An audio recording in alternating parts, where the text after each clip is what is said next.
One of the first rules I made for myself in my frugality journey is not making impulse purchases.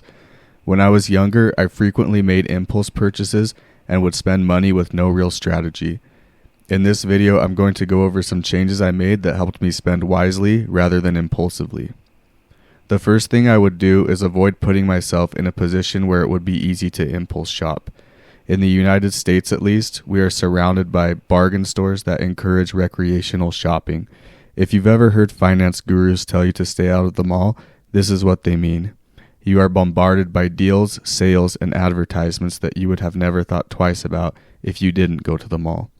It's true that there are times you need to go to the mall, possibly to test something out or try something on, but going to the mall or one of these bargain stores like Ross is a sure way to slip up and make an impulse purchase. Another thing you can do is avoid mailing lists and subscriptions for online stores.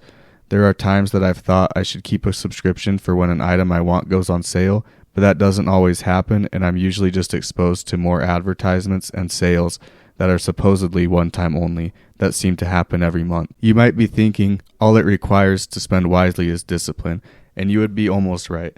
Discipline is very important, but preparation is equally as important, and even helps you stay disciplined.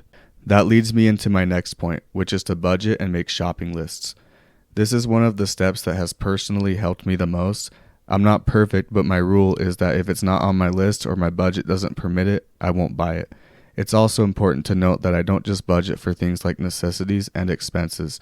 I have hobbies of my own that I allocate money for, and having them in a list helps me save up for the things that I really want instead of settling for impulse purchases that are cheaper in the moment, but less meaningful and gratifying in the long run.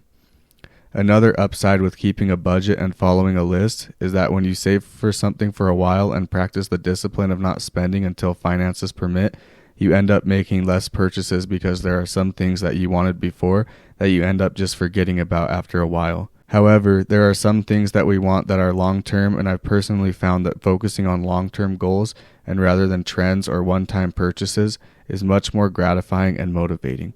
For example, if there's something you've wanted for months or years, like a vacation, it's easier to spend less on trivial things when you have a long-term goal that you've planned and focused on. It becomes easier to say no because you already have something to strive for. Not making impulse purchases is one of the best things I've done in my saving journey, and there are times I've regretted making impulse purchases and times that I haven't, but I've never regretted not making them. Thanks everybody for watching.